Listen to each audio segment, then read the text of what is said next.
今日は自己紹介で使える家族を話す時のフレーズについてお話をします。まずおさらいをしましょう。梅田浩平と申します。愛知県出身です。年は28歳で、誕生日は8月1日です。インドネシアで日本語教師として働いています。この後に家族についてお話をしましょう。皆さんは家族について話すとき、どんなフレーズがあるかわかりますか？結構難しいフレーズが多いので、正しいフレーズを覚えて面接の練習をしていきましょう。まず今日のフレーズをご紹介します。5人家族です。5人家族です。父と母と私です。父と母と私です。兄が1人います。兄が1人います。姉が2人います。姉が2人います。長男、次男、末っ子。長女、次女、末っ子。一つずつ順番に説明をしていきます。この動画、日本語、インドネシア語、英語で見ることができます。字幕を見ながらぜひ楽しんでください。また、パトレオンではスクリプトをダウンロードすることができます。スクリプトを見ながら新しい言葉、読解、会話、スピーキング、いろんな練習をすることができます。興味がある人は概要欄に URL があるので、そちらから参加してください。皆さんの参加をお待ちしています。5人家族です。家族が何人いるかを表すフレーズです。人の数え方、少し難しいので練習しておきましょう。1人、2人、3人、4人、5人、6人、7人、8人、9人、10人。普通に数を言うときと言い方が違うので、これは必ず覚えておきましょう。この人数には自分も含めてください。例えば、父と母、そして私がいる場合は3人です。父、母、私の3人ですね。自分は必ず入れてください。私の家族は3人います。これも悪くはないんですが、3人家族ですの方が日本人の感覚としては自然です。ただ意味はわかるので大きい問題はありません。面接の時は綺麗で自然な日本語を話した方がいい、それだけです。面接の時、履歴書があるので年もわかるし、仕事もわかるし、家族もわかるんですが、時々履歴書が間違えていることもあります。また履歴書を出している時と面接の時で家族が少し変わっていたり、そういったこともあると思うので、面接の時にも家族の話はした方がいいです。父と母と私です。3人家族の中に誰がいるかを表すフレーズですね。日本語では家族の呼び方がたくさんあります。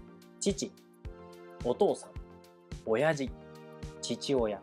シチュエーションによって呼び方が変わります。家族の紹介をする場合には、父、母、兄、姉、弟、妹を使いましょう。相手の家族を呼ぶときはお父さん、お母さんなどを使います。たくさんいる場合は年の順番で言ってください。父、母、兄、姉、私のように言ってください。弟、兄、妹、姉だと順番がおかしいです。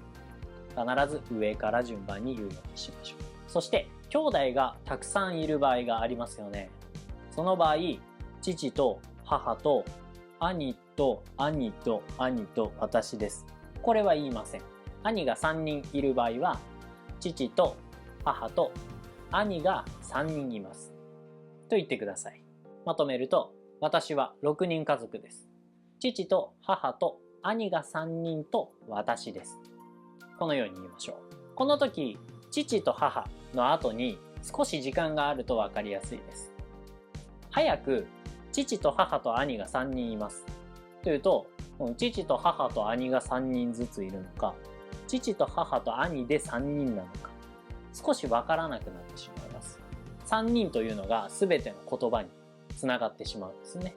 なので、父と母と兄が3人います。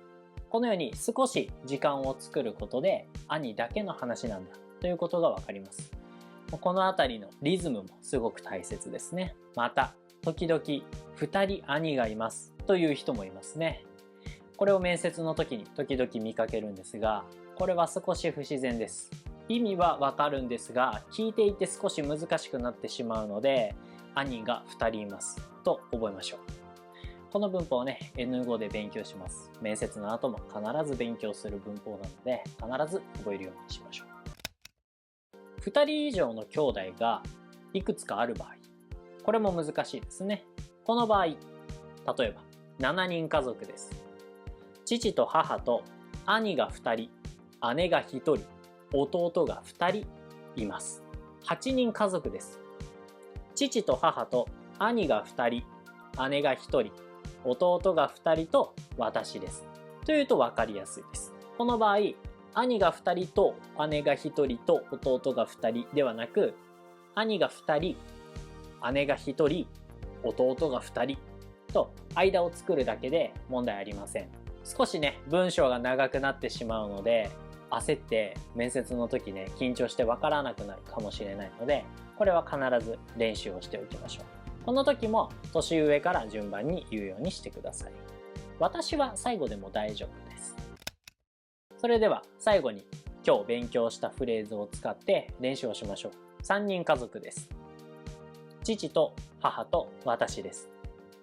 3人家族です。父と母と私です。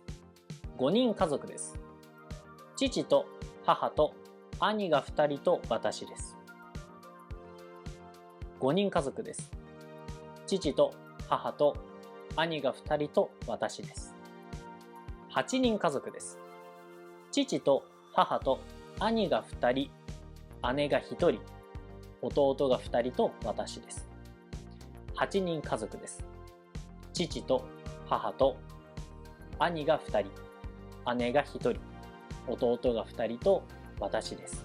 何回か一緒に言う練習をして、最後は自分のものに変えて面接の準備をしてください。面接でも日常生活でもこのフレーズはよく使います。他のタイミングでもよく使うフレーズなので、たくさん練習してください。コメントに皆さんの家族について書いてもらえると嬉しいです。次の動画では自己紹介の時に趣味、好きなことを話す時のフレーズについて勉強します。だんだん自己紹介が完成してきました。残りの回数もあと少しなので、もう少し一緒に勉強して自己紹介を完成させていきましょう。もし今日の動画がいいと思っていただけたら、いいね、チャンネル登録、コメントお願いします。また友達へのシェアもよろしくお願いします。コメント欄たくさん書いてください。皆さんのコメントをお待ちしています。この動画、日本語、英語、インドネシア語で見ることができます。字幕を見ながら聞き取れるかを確認したり、一緒に話す練習をしたり、いろんな練習をすることができます。また、パトレオンではスクリプトをダウンロードすることができます。ぜひ参加して私と一緒に勉強しましょう。それではまた次の動画でお会いしましょう。バイバイ。